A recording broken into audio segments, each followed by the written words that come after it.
Let me introduce Dr. P.V.RAJA SHEKAR, who has done bachelor degree in mathematics, physics, chemistry and master degree in solid state and PhD in physics from Kakatiya University. He started his journey as an assistant professor in 2004 and at present he is Dean of School of Science and Humanities in S.R. University.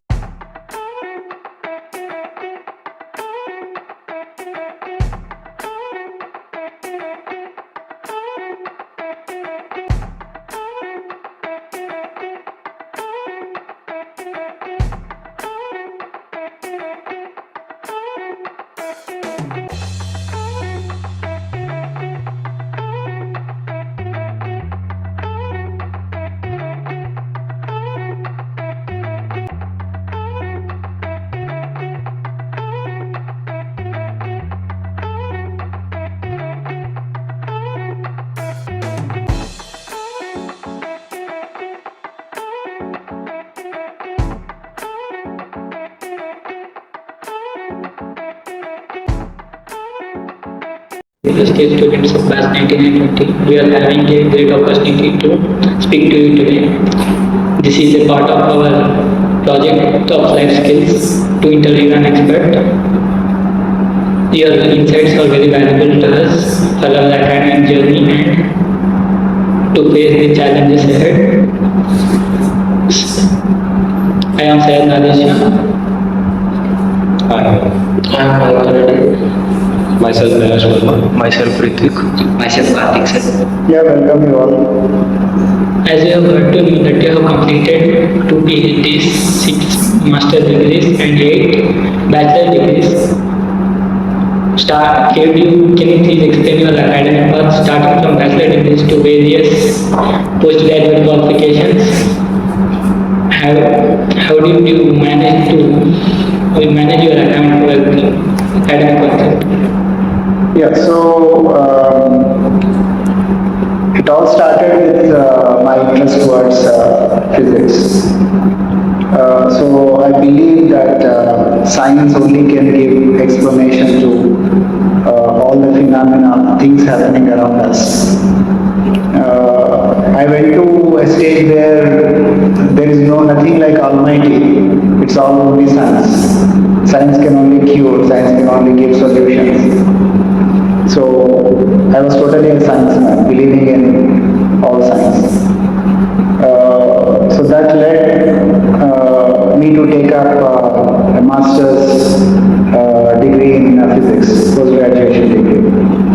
And then soon after my post-graduation in physics, I have taken up the doctoral degree, which is mandatory when you are in a teaching profession. And coming to the students who have worked under me, like quite a few people have completed their project work at the undergrad level, because I was teaching cognitive science, where the outcome of the course is a mini project. So quite a number of students have completed the mini project.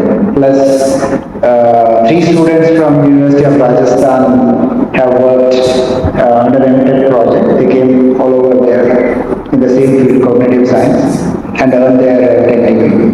And 4 students worked in the DST project. I have taken up a DST project, and they have taken up a part of the work in the DST project. Coming to the doctoral degrees, I was a part in guiding 2 scholars, but currently I have 5 scholars who are currently working for their PhD. So it has been a journey all through the past 20 years here. So I came to this profession not by choice, by chance. It might be amusing to you, but I was totally inclined towards research. Teaching was not my passion initially, but soon after my graduation, I was interested in research. So I have applied, got admission in different universities in Hyderabad. But then due to circumstances, I had to stay back in Warangal. But then I started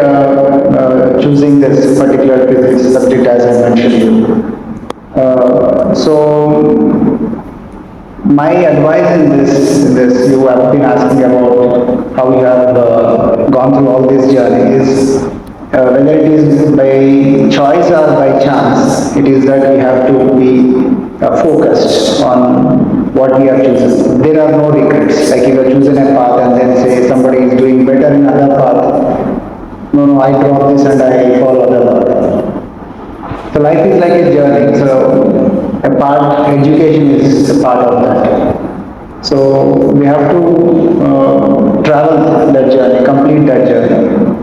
So where you want to stop is it's your choice. Like if you are into a teaching profession, then you have to stop at PhD. If you are choosing an industry profession, probably B.Tech is what you need. Plus, you need to have skills. You have to develop skills. Yeah. So, as you have diverse range of research interests, including nanomaterial, liquid crystals, and quantum mechanics, what sparked you to interest in these areas, and how do you see them influencing and intersecting each other? Yeah, so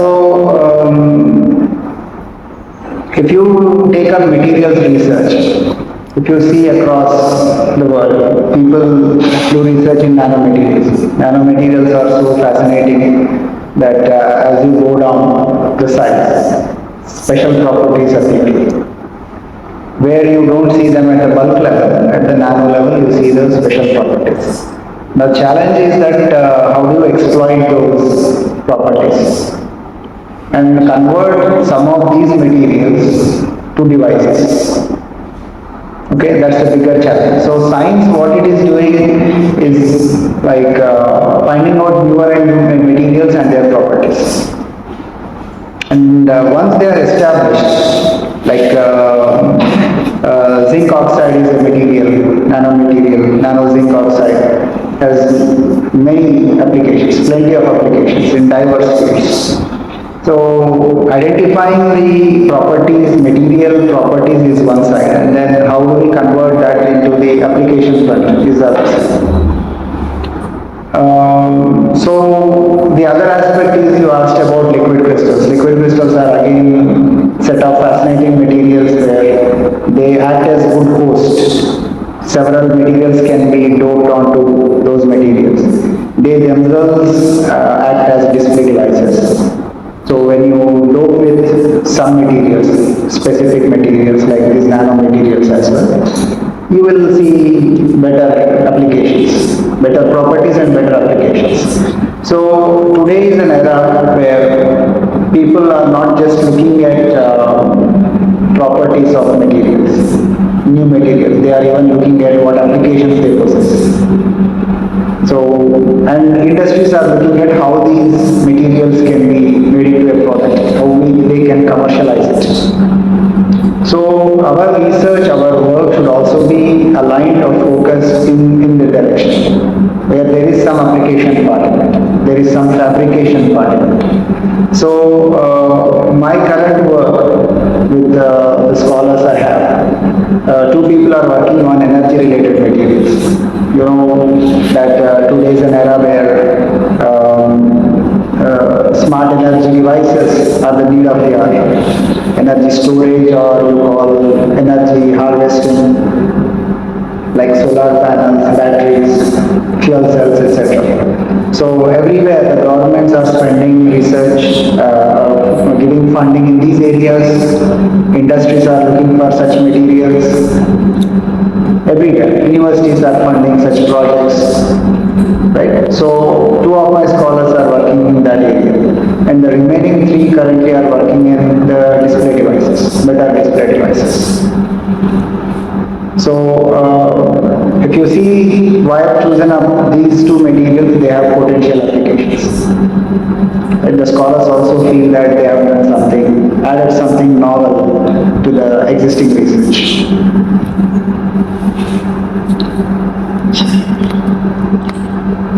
How do you see the properties of nanomaterials and liquid crystals to invent new gadgets and devices?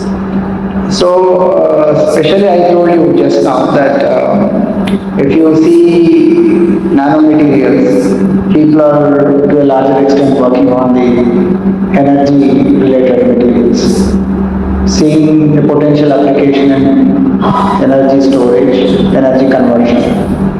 These are the main areas people work in this field.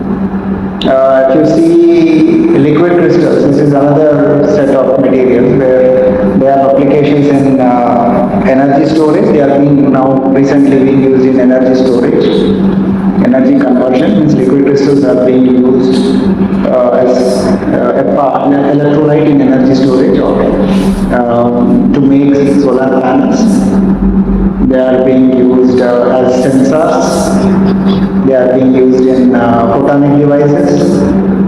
So how they get that wide, diverse set of applications is because of the nanomaterials. The dopant is a nanomaterial. So there is plenty of scope. Like if you integrate these two, there is plenty of scope. You can see plenty of applications in this field. Thank you, sir. Sir, coming to quantum mechanics, is there any impact on the computing and artificial intelligence field? Yeah, so the other buzzword these days is quantum field, quantum mechanics, quantum physics. The word quantum will be more prevalent in the coming days. In the sense, it is just still in the evolving stage. As computer science students, you might have heard about quantum computing. Yes. The word quantum mechanics is applicable to the particles at the microscopic level. If you go down to the microscopic level, the interactions, the rules, the laws of physics are totally different than what we perceive with the macroscopic. Now, if you want computers which have better processing, better memory, fast processing, like a small device should act like a supercomputer. It's only the quantum computing that can do. So there are two aspects in it. One is the software part, the logic part involved in it, and the hardware part involved in it. So when we say a small device will become a supercomputer, means what is the logic involved in it? Quantum logic. So logic should be developed. Just like your computers where there are logic gates, there is a logic, that's what I call as the software part. Once you have the logic, quantum algorithms, then coding can be done. So one aspect is the software part. The other is the hardware part. Which materials can support the storage of information? Like when you change the field, the material stores information, such large amount of information. Means every atom, every molecule can store a lot of information. Can you imagine how much information we can store? So what is the logic with which you can store the information or you can retrieve back the information? So there are two aspects. One is the hardware part, other one is the software part. People are somewhat closer to the software part, the logic I was talking about, quantum algorithms. There are set of algorithms developed, especially for the quantum computing. Hardware, we are not that far. We are just at the nascent stage. Now, what happens in this, what we need to develop in this quantum computing is, we should understand the basic laws of quantum mechanics. That's the first part. And the second part is that what are the logic? Is it the conventional logic that works over there or the different logic, quantum logic gates you have to develop? And those quantum logic gates which are developed, where we want to execute, we must have a device, we must have materials which can support that. Like if you want me to explain in a simpler words, you have a processor here inside and you have a software. and the software will give instructions to the processor and it will work. Similarly, you have the software which is based on quantum algorithms, and you must have a processor, a material which is able to understand the quantum logic and run something. So the foundations of quantum mechanics are there. It is been there since long, since early 1900s. But what we are trying to do now is we are trying to use those principles to develop the quantum computing. You call it as quantum communication, you can call it as quantum security, we call it as information security or cryptography. So these are the byproducts of quantum computing. Okay, so there is plenty of scope. People talk about quantum computing. Recently, 2 or 3 IITs also have launched a program on quantum computing. I think IIT Madras has launched a program on quantum computing. It is still at the evolutionary stage. It has not evolved. It's not at the mid-level as well. Maybe the next 10 years or so, people will talk more about. Just like now currently people are talking about artificial intelligence, maybe the next 10 years can be the quantum computing. Because our needs are huge. We want to store huge data, we want faster communication, error-free, complete secure systems. So which can provide us only the quantum computing. Sir, how do you see your research giving an impact in the industrial or the educational sector? Definitely ours is an university based on engineering students. So whatever the outcome of the research, that will be useful in terms of giving projects to students, small projects, if someone is interested. That can be an outcome in terms of the academic sector.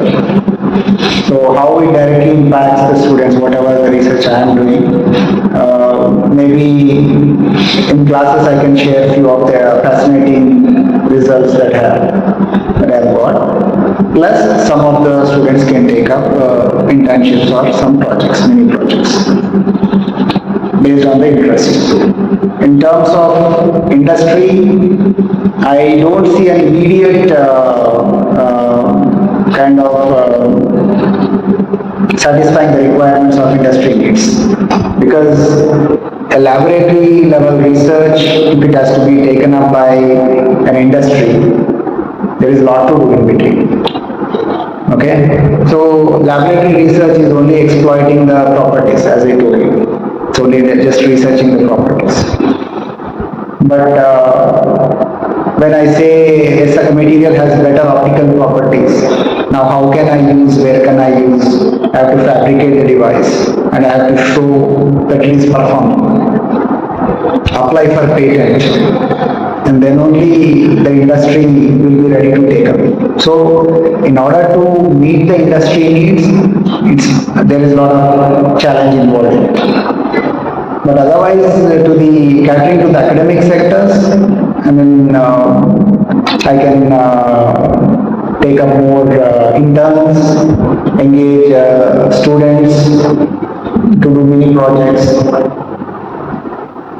and more number of doctoral students, so that it can cater. So what is the advice that you give to your students who are currently pursuing or thinking to pursue the PhD degrees? I want my students to be self-sufficient.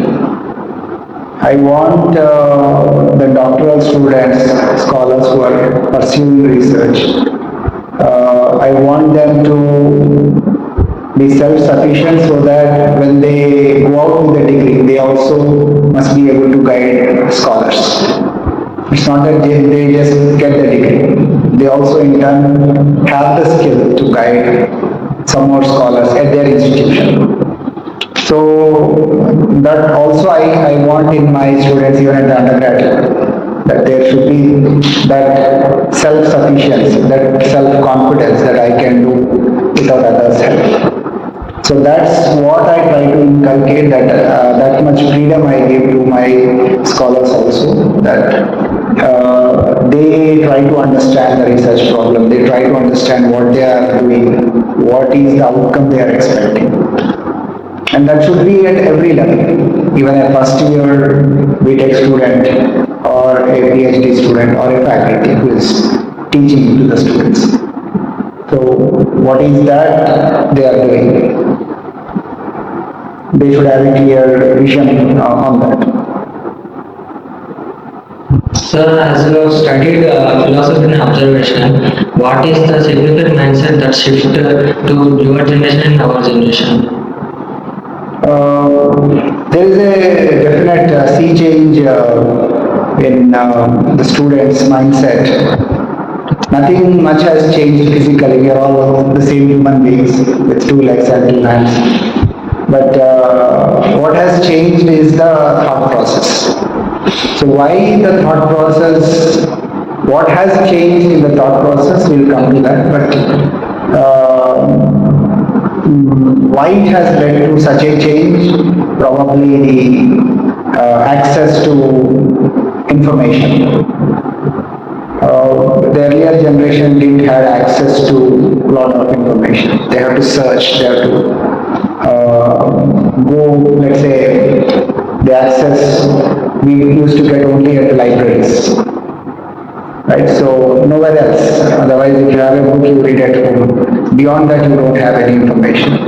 So there are several consequences. Probably if you read, there are no digital devices also. So when you read from the book, you try to understand. So the thought process will be there. And then there is no visualization, there is no picture. So you start to visualize. So this creativity is also there. You are trying to create images out of what you have read. So that's one aspect. There are several I told you. One aspect is that. And people used to be having a lot of patience. Because if I have to get an answer for a question, it's not that nowhere I can say Control F and then type the keyword, and I have to read the book all through. So it gives a lot of patience. Anxiety levels were less. This is what I see. At the student level, I'm telling. As I told you, if I have to list, there are several elements. If I have to see the differentiate between the two generations. Now, you have access to a lot of information, digital devices. The World Wide Web has provided data availability to browse is also good. So what happens is, one side effect is that people are impatient. Now, they don't read probably 2000 words per day these days. Right? So even if they need something, they type in Google or the generative AI, chat GPTs. So people I see are more impatient, more anxiety. So there are a lot of health problems apart from the pollution we have because of these anxiety levels. And if you see intellectual thinking wise, if you see in your families itself, there is a first kid and there is a second kid. You see that the second one is more talented, more intellectual. So you see that within this 2 years gap or 3 years gap, you see that kids are more intelligent because with the kind of devices, with the kind of information we have, children are learning different new languages also, through even cartoons. So the learning abilities have increased, the intellectual abilities also have increased. The problem lies in where to channelize. Now I have more energy, where should I use that? How should I use that? There are no avenues, that's the problem. So you have more energy, maybe physical, intellectual, and you don't have work to do, properly channelize it, then it leads to chaos, a lot of chaos. So I see the basic difference between the two generations. So many physics or researchers, physics believers or researchers, they say they don't believe in mythology. What's your opinion on it? So, when we talk about mythology, it is something connected to religion. So, scientists or more particularly physicists, even though they are at the core believers of God, but when they speak, it appears to us they don't believe in the Almighty. Everything is science. Because science needs experimental evidence. Whatever we speak, even though it is true, it seeks that experimental evidence. Whereas on the other side, the aspects like this mythology or there is a supernatural power which guides us, which when we pray listens to us. There is no experimental evidence. One can't prove it. So there is this gap always between the two. Unless until one proves it experimentally that yes, this is happening. When you pray or when you do something good, it is being recorded. People can't believe. Now, same is the case. Like let's say someone says Mahabharata has happened, right? So we believe it has happened. Now the question comes, why we are believing is because we are into one religion and then the ancestors have been saying that this has happened.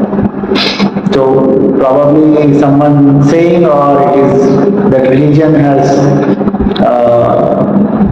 propagated that we are believing. But if archaeology survey of India shows the evidence, right, then people start doing. That's the scientific evidence that Mahabharata has happened. Probably dating back to 10,000 years.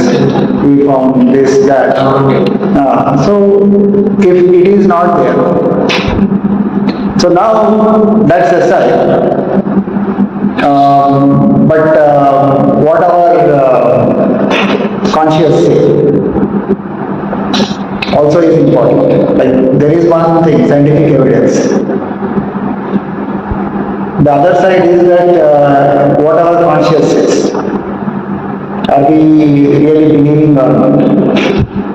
It all connects with the religion. Maybe one religion person says this has happened, the other one says it has not happened. So there are a lot of divisions now. To give a concrete answer to what it is all in the people's belief. Sir, how did you navigate your challenging times? How do you perform? Means, how did you challenge the other obstacles when you are at your low point? Twice or thrice I was at low. When first time I was in my graduation first year. So if you are at the difficult times and if you come out of that on your own, then one becomes a complete man because you know how to come out of it. And without anybody's help, it's that you have gone through that phase and you know like how to come out of it. So it happened twice or thrice. First I remember is at my first year undergraduate. So it is all this. The never losing hope is one thing. And it is the belief system that the Almighty, whom I believe, will protect me. And if you don't have this hope, people go into the suicidal tendencies when they are at the lowest part of their career in life. So how did I overcome is like, I used to introspect a lot. What is right, what is wrong. We have to question ourselves or we have to think about what has happened every day. So that I do definitely. So I know what I am doing right, what I am doing wrong. Even if I do something wrong, I know that this is what I have done. I don't try to cover up the thing. So then if any difficulty arises, then I feel as if this is a point of time where I've done wrong. So I have to suffer. So something philosophical is there. That's why I told you, if you have belief in Almighty, that it's good and bad, the tides in the ocean, they come and go. Good will come and go. It is not permanent, and bad also. Worst times are also like tides in the ocean, come and go, they come and go. So one thing is like never losing the hope, having open mind. This I advocate several times to my students also. Having the open mind, like when you have a narrow mind, then you won't accept new things.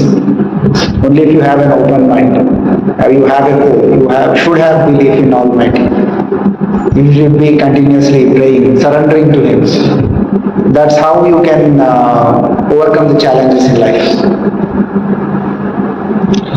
So we all are aware that you had such a greater sense of humor. Could you please share some tips and suggestions for developing great sense of humor personality? I normally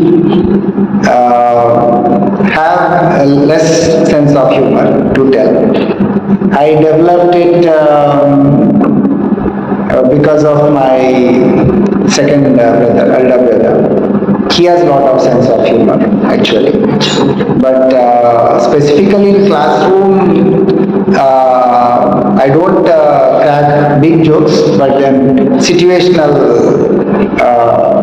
comedy I create. That's the only thing I do. But otherwise, I like movies which have a lot of comedy tinge. So probably I take some of the cues from those movies where with friends definitely I'll be cracking some amount of jokes than in the class. In class little bit lower side, but with my friends I do that. So otherwise if we are not if you are in serious mode every time, life will be miserable. So we need to either be in the company of people who create comedy, like, or you have to watch such movies, or what do you call this, serials or Netflix based movies. Yep. Sir, is there any specific person who influenced your career or leadership quality? If so, who is that person? How they impacted your journey? There are quite a few people. If you see, when I was a student, teachers definitely influenced me. Which at different levels in the career, different people are there. There are two aspects in it. One is in the teaching front, and the other one you asked about the leadership. If you see in the academics part, there was one professor, I remember, Professor A. Ramakant, who is really a great teacher, who has inspired me to how to teach. So his philosophy was never make the subject, don't tell the students that the subject is so tough and I am teaching, but rather tell the students this is so easy. That makes you a great teacher. So he is that kind of a personality. So simple, but wealth of knowledge. So if you ask me the person's greatest inspirers, he is one such person. If you ask another, he was a former employee and principal and director of this institution when the university was an engineering college. Professor P.V.RAJA SHEKAR, he was a principal and director. So under him, I got the opportunity to get myself nurtured. So I learned the leadership skills through him. So he was a person who is cool and calm, but used to get the things done. Like managing so many employees, getting work from them. You need to be really a good leader. People always get confused with administrator and a leader. So administrators or managers to me are just persons who will enforce people to do work. They don't know what is the quantum of work or how much time it takes to complete the work, how to do the work, they all don't know. Most of the people I see around are simply administrators and managers. Very few leaders are. You get to see very few leaders. So leaders are the ones who will initiate the work, they help the people do the work, they teach them how to do the work. Even if there is a failure, they don't blame the others, they take the responsibility. So part of my leadership skills, I learned it from him. So he is another role model, and managing the stress, like the last 1 month was really hectic for me, and then I had to do multiple things, staying for a longer period on campus. So still I maintain my cool and calmness. It's because of a spiritual leader that I believe in. So I can say these three. Immediately you asked, and then I can tell these three things. Well, how do you approach leadership and mentorship when it particularly comes to guiding students and junior researchers? And what's your approach while teaching them? And how do you encourage them to find their interest in research? So my working way of working is I believe in more democratic way. Two ways of getting things work. One is the dictator way, and the second one is the democratic way. So, in using the dictator approach, you can get the work done quickly. But the people who have done don't have that belongingness, and it is always short-lived. Every time you have to threaten them and then get the work done. Democratic way is a slow process, but they do it wholeheartedly, and you can get good quality work. The only side effect is it will take a lot of time to complete the work. So the same thing I follow with my students and my scholars, whoever it is I interact with.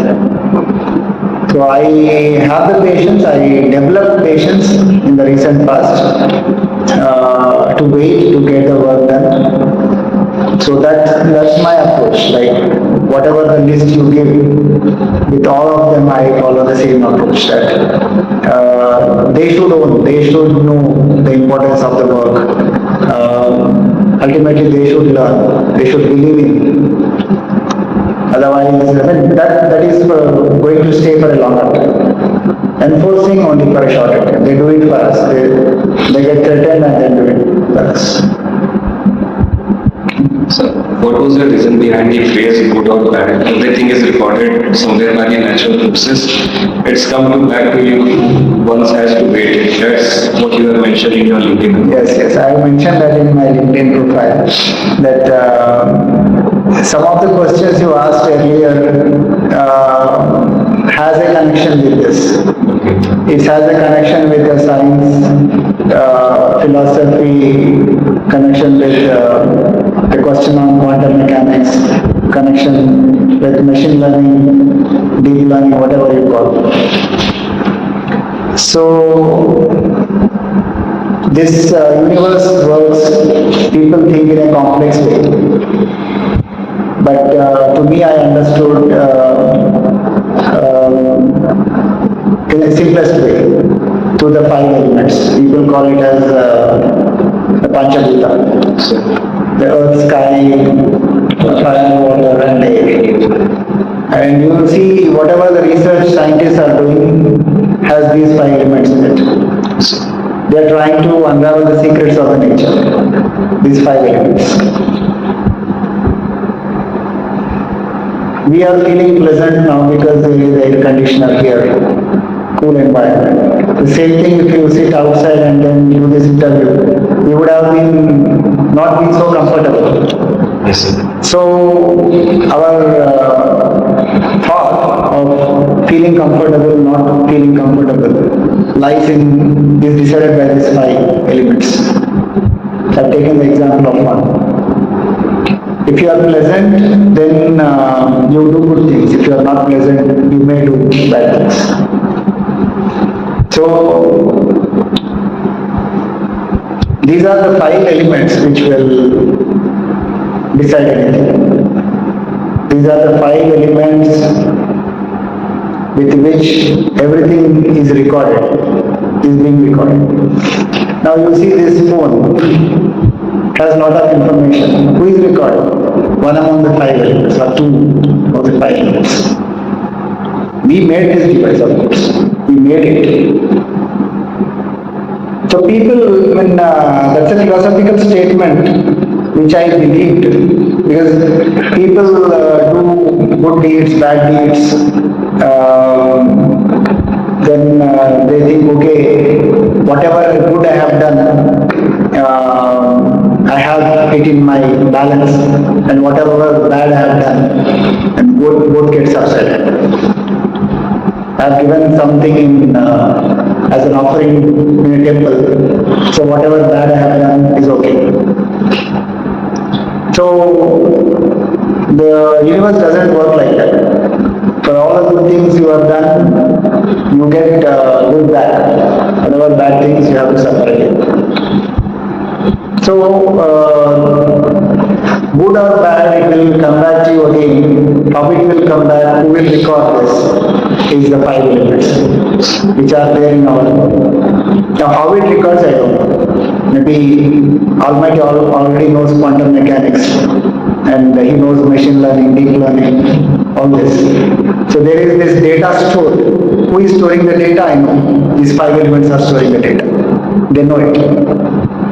Now, you might have seen in several videos that suddenly during storm, a tree falls, one person escapes, the other falls on the other person.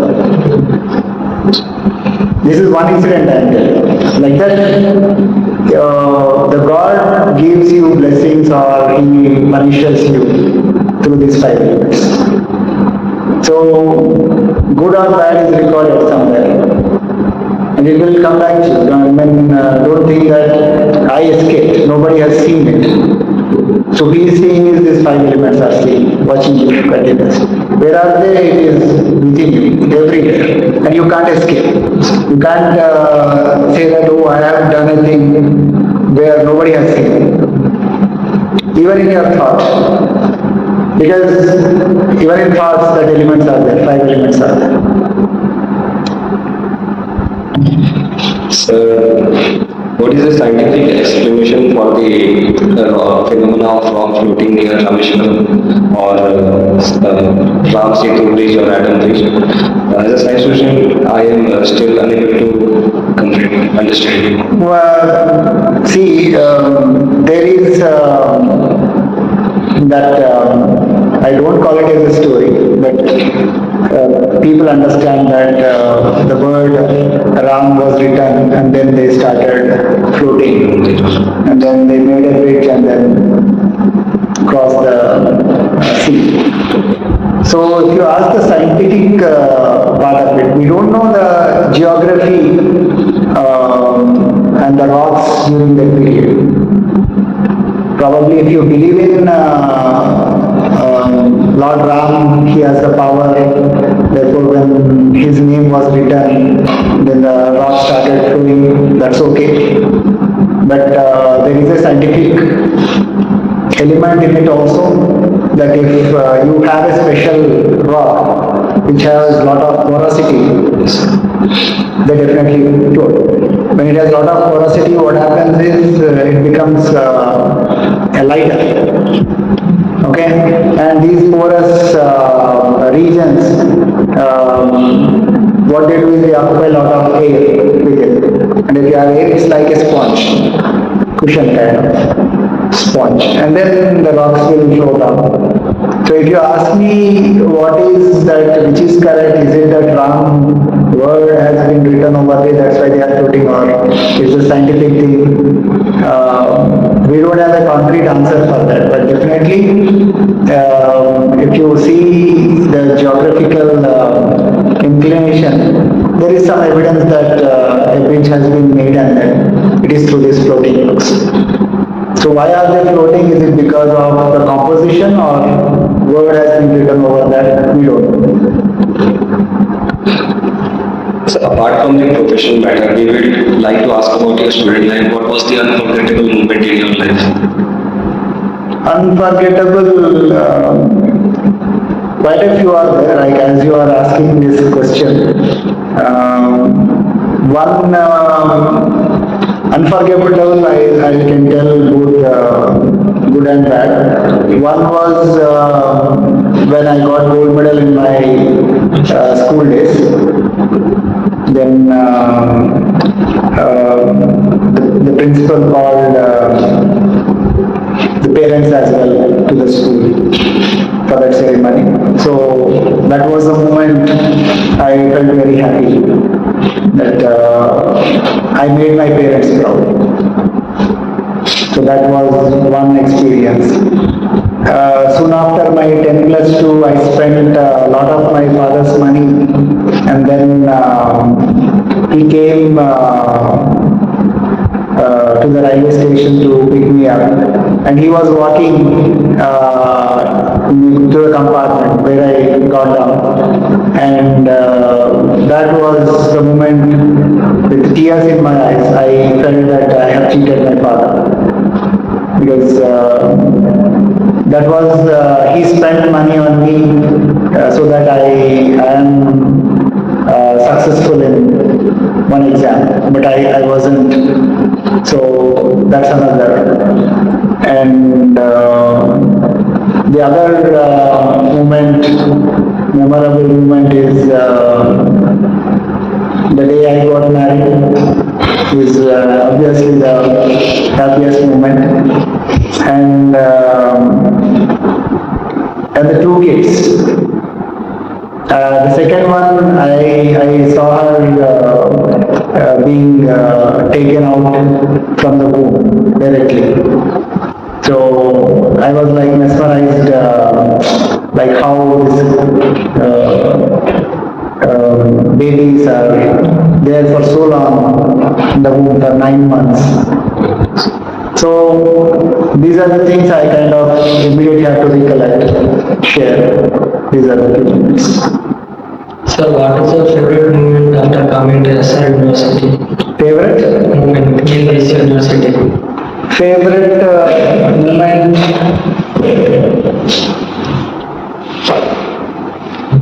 Last year, I think I can tell. It is a 20-year long journey I've been here. There are several the moments where I have achieved something, even if it is the smallest thing. I used to feel happy.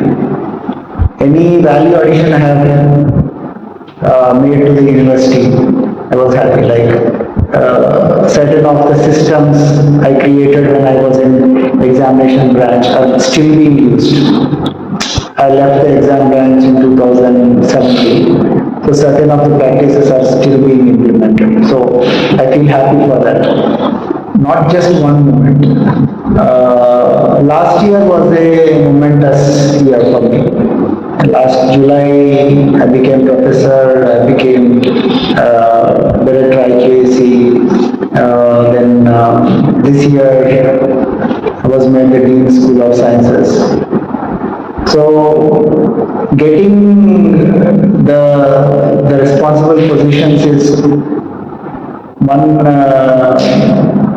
feel happy about it, but to me what I contributed, that I cherish the most. So any value addition I make, like in the process of administration. Sir, one last thing, sir. You said that teaching profession was not my passion. So then, what is your passion and why do you choose teaching profession?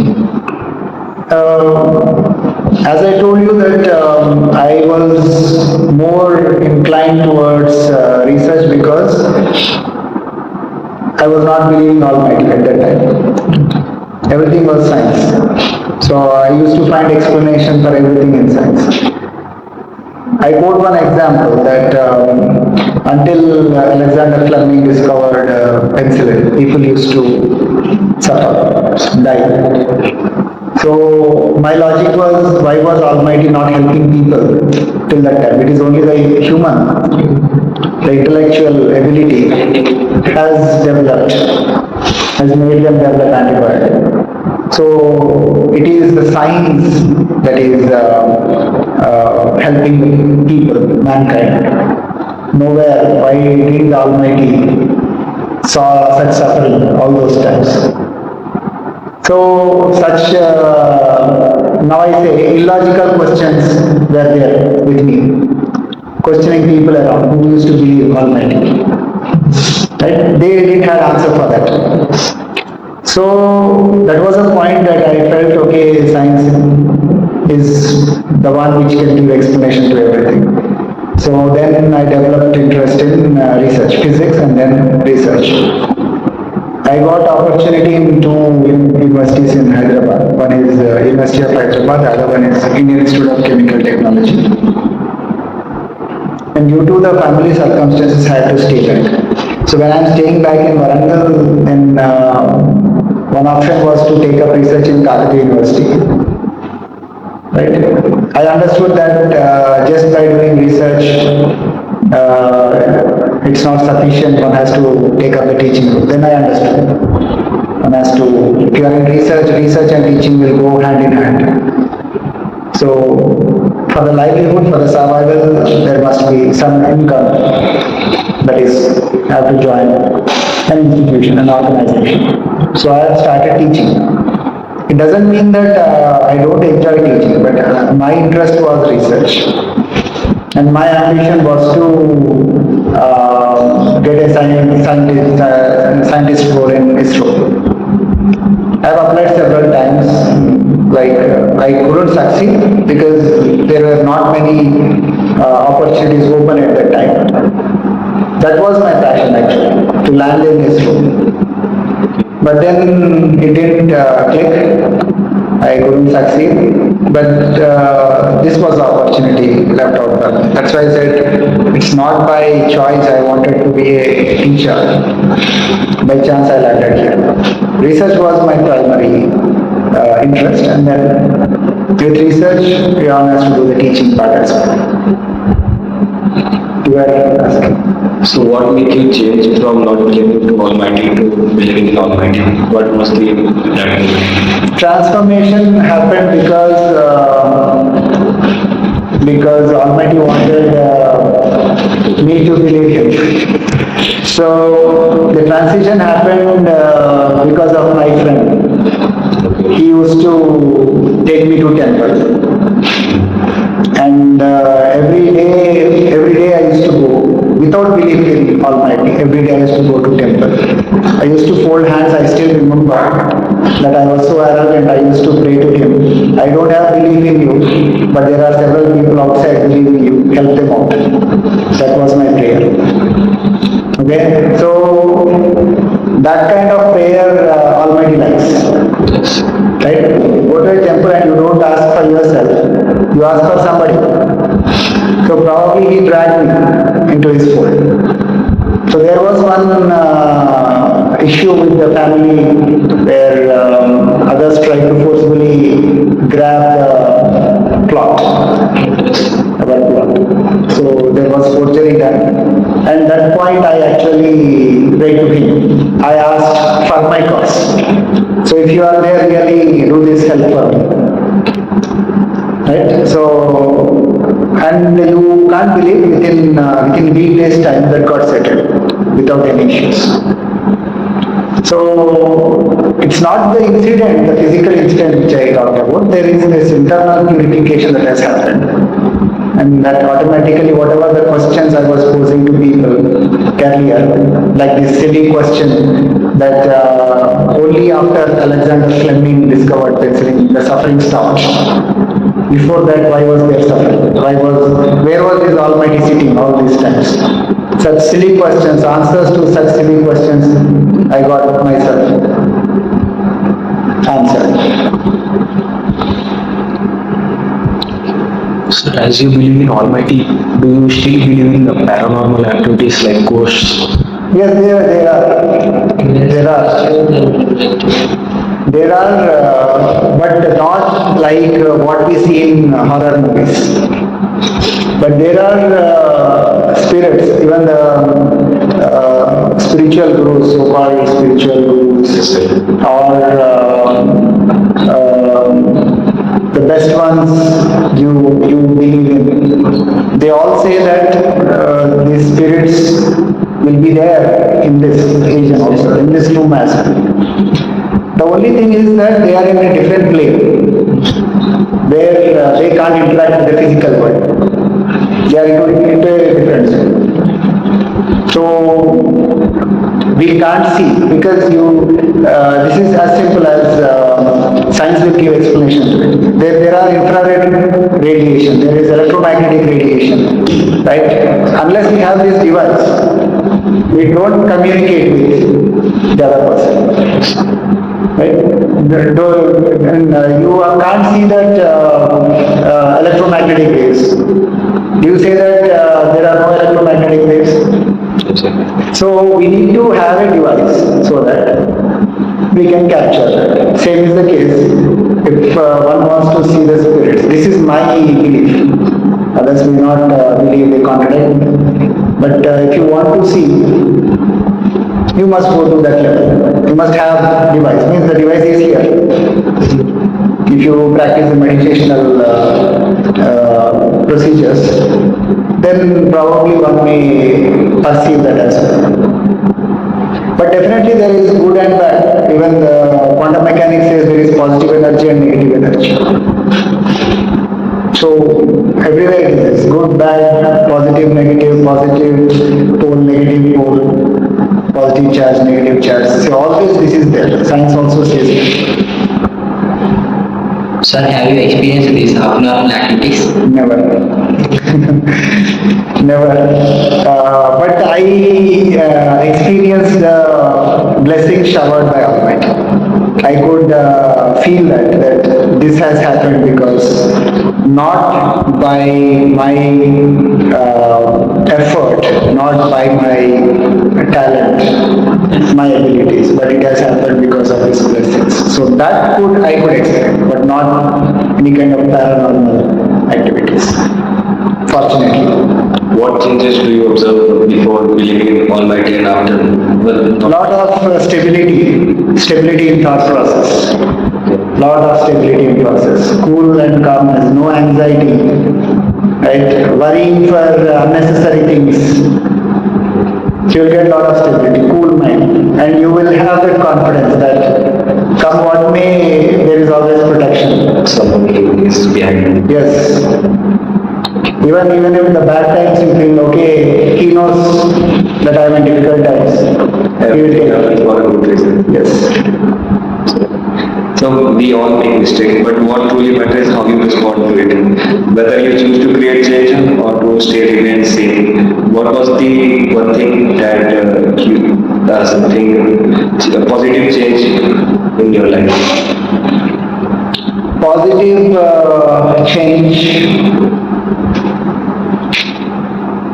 I could tell this openly that I used to smoke till 2013. Okay? That's the positive change. I stopped smoking without anybody's word. That was the year I got married. Even my wife never told that. Okay. That you stop this, do that. But I stopped suddenly. My mother used to tell that it won't leave you until one reaches the graveyard. Okay, so that I could stop. That's a positive change within no time. Sir, in today's world, many students struggle with motivation and feel many pressure to pursue study or don't have interest in it. What strategy do you recommend for helping students discovering their passion and develop a genuine enthusiasm for their goal? How can an educator play a role in inspiring students to cultivate a love for their work? First of all, an educator should be a role model. Hardly we find many in today's era. Current generation students are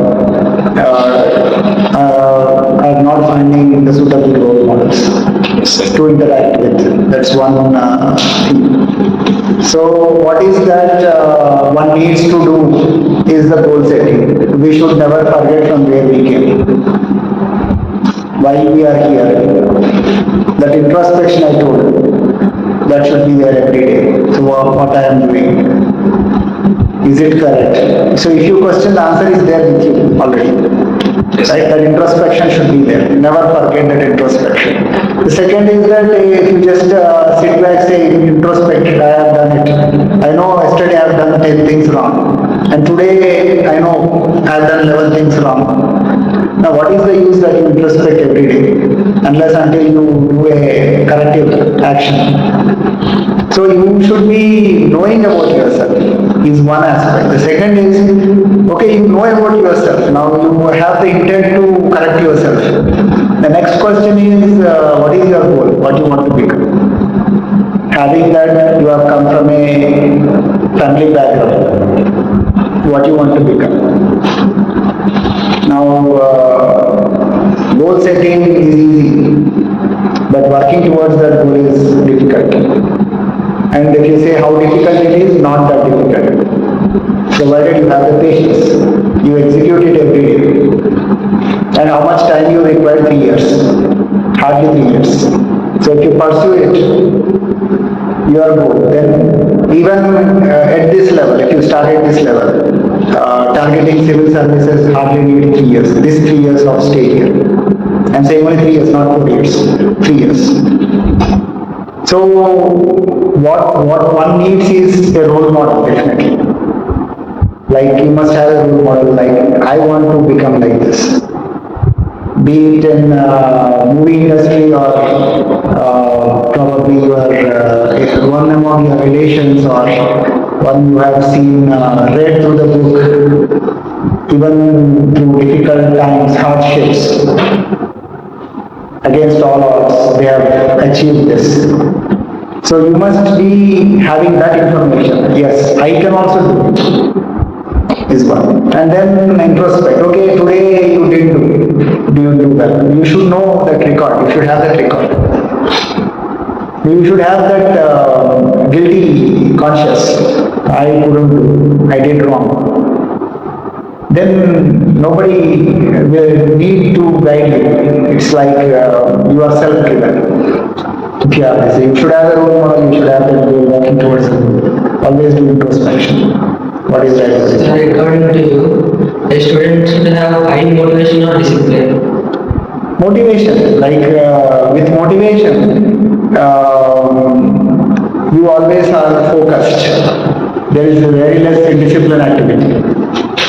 So when you become indisciplined, is you are not motivated, you don't want to do anything, you don't have anything to do. That's where the indiscipline comes into picture. So when you are focused, it's that what is indiscipline and discipline? No teacher would like to get wished every day by every student. They don't expect that. It's that if you are following as per rules, that's what is needed. Like you come to class on time and then stay attentive in the class. That's what bare minimum requirements. So I don't call it as discipline or indiscipline. I call it as a bare minimum requirement. Like if somebody goes to a temple and they don't make place of worship, they will maintain some minimum standards. So that minimum standards if you maintain, I call it is perfect. No word, no chance of using the word discipline or indiscipline. It's all in the motivation. It's all in the attitude. That's what is very important. So what are some of the most valuable lessons you have learned from the others throughout your career? Lessons, I don't say learned, I am learning, still learning, but specific things I can't tell. It is that what is that I am doing wrong. I am aware of it, and then I am trying to do the corrective measures every time. So lifelong learning. Some instances I told you, like my professor and principal director here, so who have been a source of inspiration. I'm not trying to exactly emulate, copy them.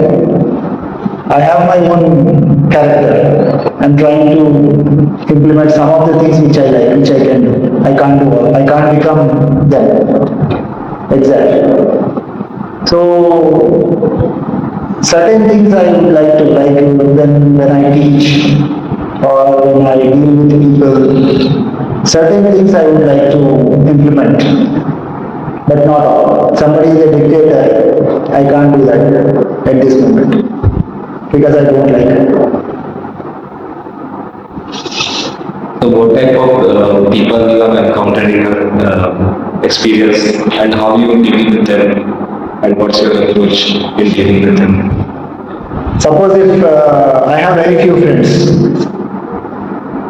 at my school level, at my college level, even at the professional level, very few friends.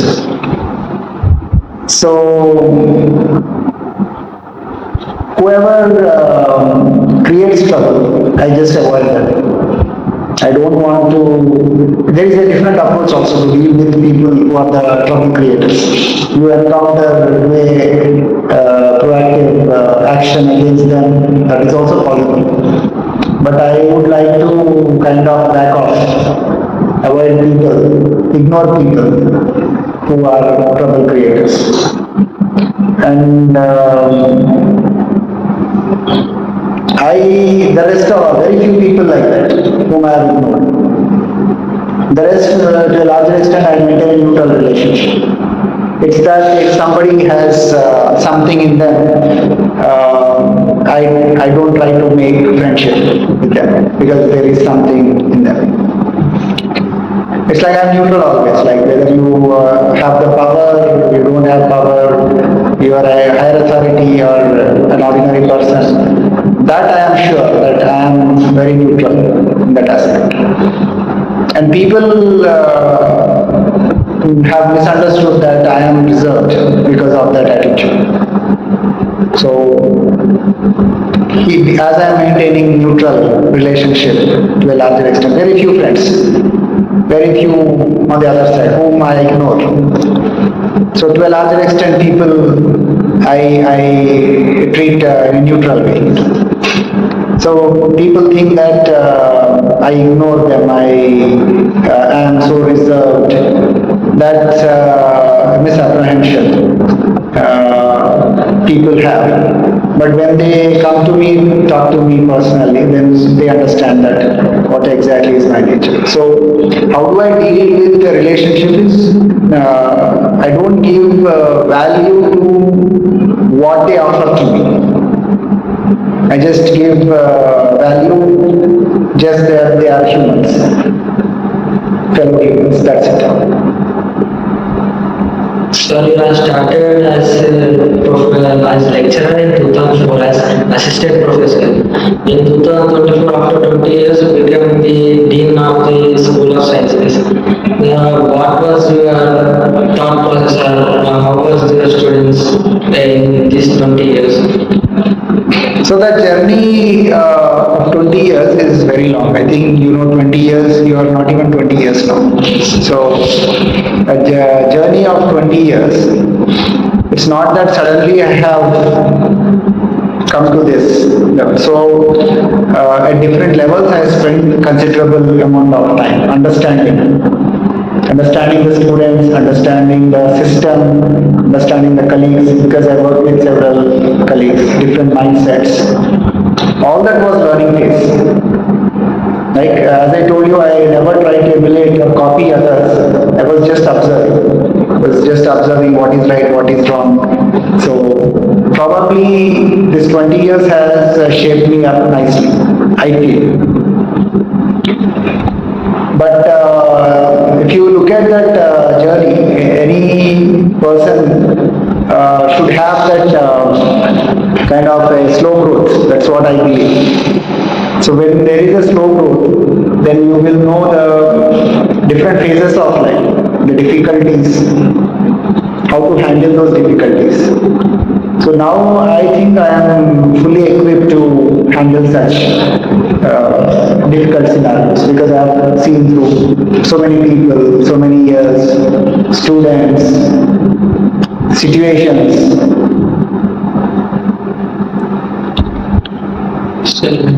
So can you describe your childhood, teenage, adulthood, and what are the things that shape you as you are now?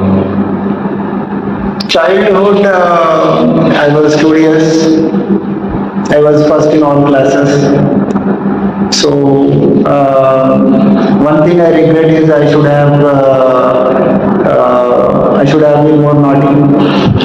That's what I regret. Okay. Then college days, I should have been more. I was studious all those years. I couldn't carry the momentum. Otherwise, I wouldn't have been here. Okay. So I couldn't tap the intellectual abilities I had at several instances during the college days. That's what I feel even now. One such I feel is I used to read a lot of general knowledge. I was really good at aptitude, current affairs. I used to read a lot of newspaper stuff. There were no TVs like this or digital media. I used to read Hindu paper a lot. And unfortunately, I never attempted civil services. Actually, I was ready for that. I came to know almost 10 years back. I should have attempted, which I didn't do any time. So that I regret actually. After joining this institution, I cracked Group 1 and Group 2 both without any preparation, without coaching. All that because of my effort through school days and college days. So goal setting is important. That's why I never had that. I was like 6 months back. I was looking at profiles of civil services, cracked people. I was lost because I was thinking that why didn't I do this? Why didn't I attempt it? So my career right from the school days to college, it was like a bumpy ride, I couldn't tell. But then I don't have any big regrets that currently I am not happy, I am not saying that. So life is like this. If you unfold, you don't know what is the future. If you unfold and see what happened last 20 years or last 30 years, you will feel definitely there will be ups and downs. And in such case, the only biggest regret was like I felt that I was a civil services person, material, but I never attempted. That I came to know when I cracked both Group 1 and without preparation. So if you could give one piece of advice to your younger self, what would be it? I told that already. One is students are, in spite of telling, the community itself is like that. So like if one has a good intention, four people around may disturb the person. So ecosystem matters a lot. Who is responsible for the ecosystem? You are all responsible. In the beginning of the interview also I asked, what do you do evenings? So evenings are good time to spend. Right? You can learn a lot of skills, networking, leadership. Apart from playing, you can learn these skills. So hostel ecosystem, making it vibrant is in your hands. So how do you do it? There are n number of ways to do it. Making the hostel students more vibrant rather than people thinking that hostel students are good for nothing, they are naughty. You can shape your career, right? So that's a very good time. So for that you need to have that goal setting. You need to have right team. So if you do that, then if you have goal in mind, just it may take some more time, but you want to reach the goal. That is what you should have in mind. Then people around you can't even disturb. Sir, in today's fast-moving generation, do you think that pursuing so many degrees is valuable to a person, or you can just learn skill? Skill-based is important. So degree is gone. Today, there is not that much value to a degree. It is the skill that is what is very, very important. In future also, skill is what is important. So, there are several opportunities, plenty of opportunities for freelancers also. Yes. So if you have a skill, you have plenty of opportunities. No point in the degrees. The basic degree is sufficient. The rest is all skill. So as now the scientists say that they have found a new element called antimatter. What is the use of it actually? I too don't have complete awareness on that, but all that is leading to the scientific understanding of spirituality. Okay, spiritual gurus say that what you all see is not true. Right? This is one famous, even Lord Krishna also said in one of the quotes in Bhagavad Gita. What you all see in the material world is not true. Right? So if you go down to the atom, people can't see the atom, but it is existing. This powerful microscope can show the presence of an atom, if not show it. This is our particle physics, what you talked about, nuclear and particle physics.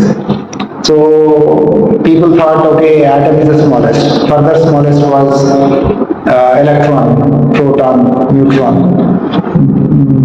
Nucleus is smaller than the atom. And in nucleus you have these protons. Then these particles are also subdivided into these subatomic particles. And if you go down to that, and recently people have found that 90% of the atom is empty. Okay?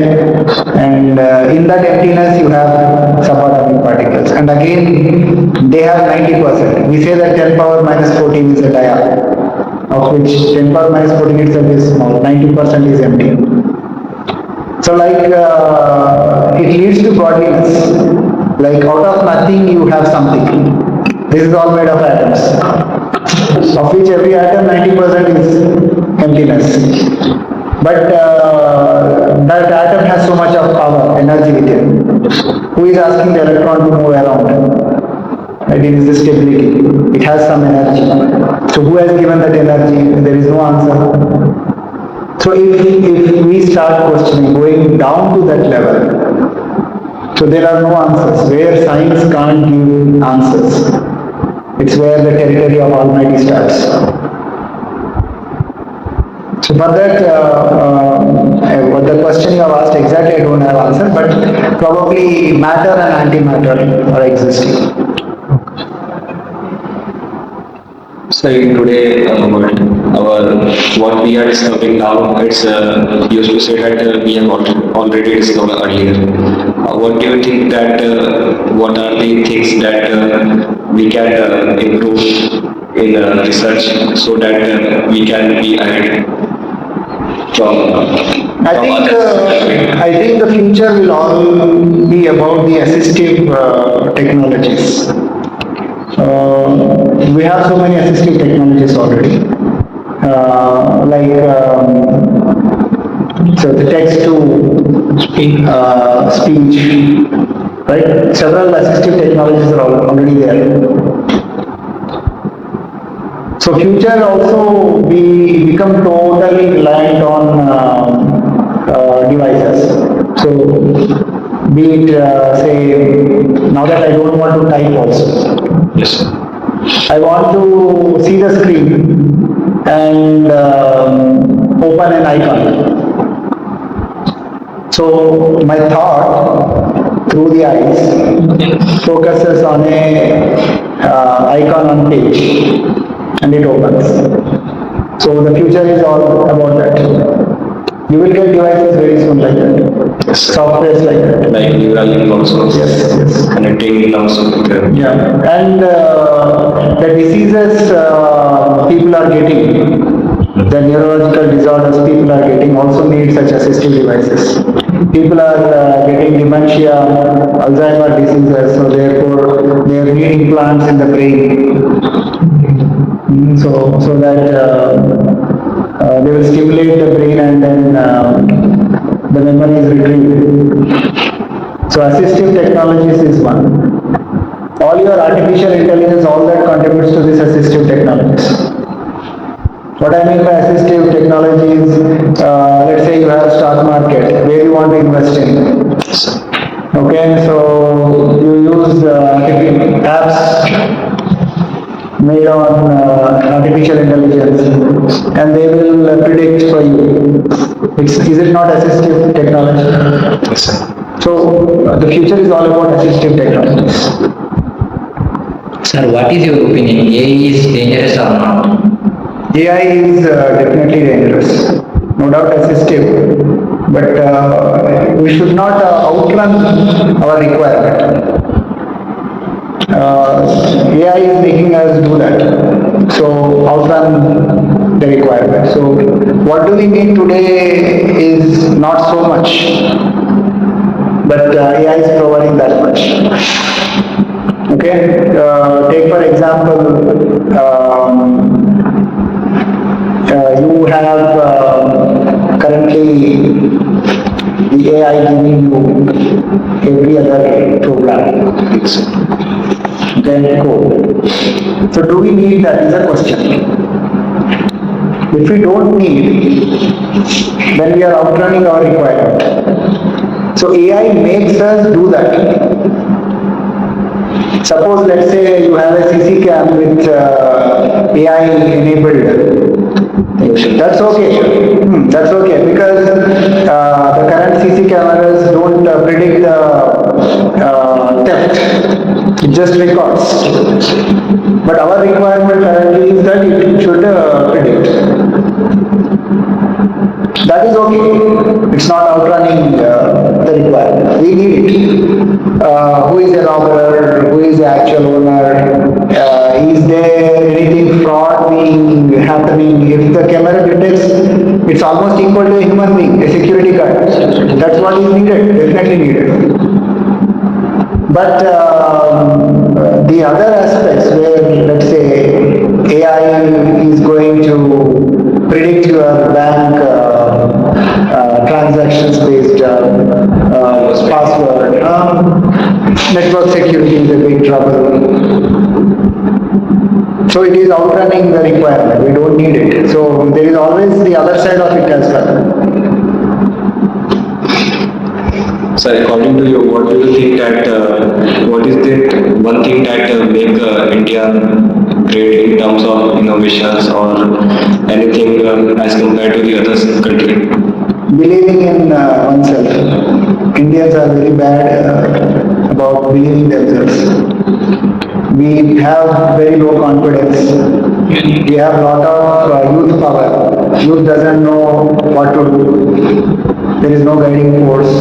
Okay, human resource is the biggest advantage. If India has to become a superpower, it is the youth power that has to be channelized properly.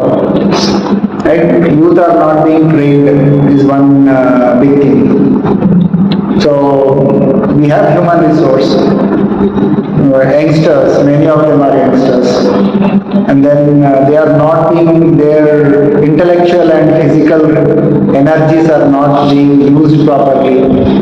So that is the biggest curse. And if they are not used now, what will happen? Demolition. Only the negative side will happen. So how come China has done that is, one is dictatorship, the second is they all have been given jobs to work. Okay, so that's why it has become the second largest economy. So if India has to never catch up, the human resource has to be trained properly.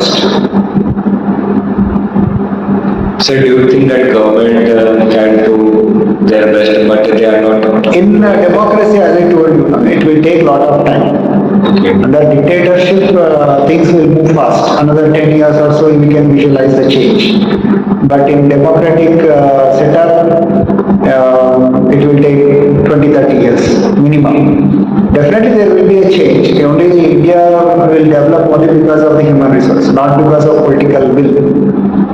It's not the political will that is driving the people. It is the people who are driving the political will. It's because of the people politicians are making decisions. But the biggest thing is that we all have low confidence. We still believe that white-skinned people are more talented. Okay, they have more. Like if somebody comes here, we give respect. Undue respect to them, thinking that they are superior. We have that because of probably 200-300 years of foreign rule by the Britishers. They have suppressed, that has gone into our genes, that we have low confidence. Even that I see with the students here. Right? Don't take the initiative, don't take the leadership roles immediately, don't come out in many things. So that's a sign of weakness.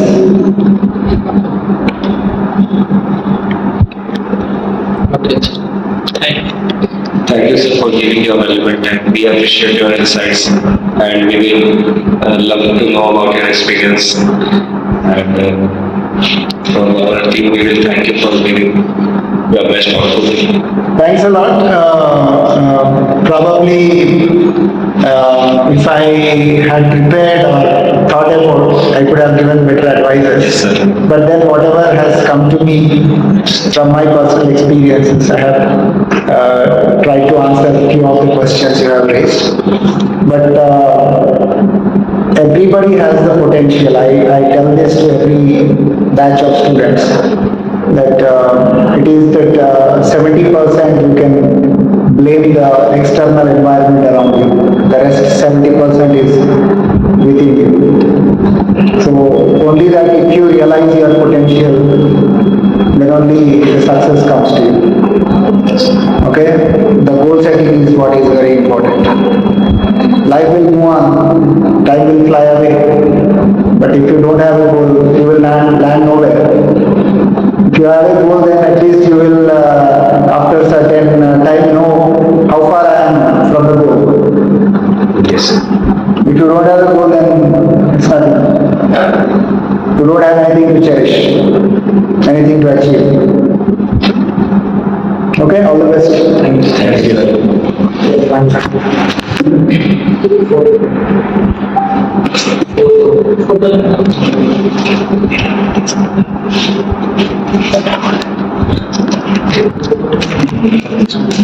Thank you.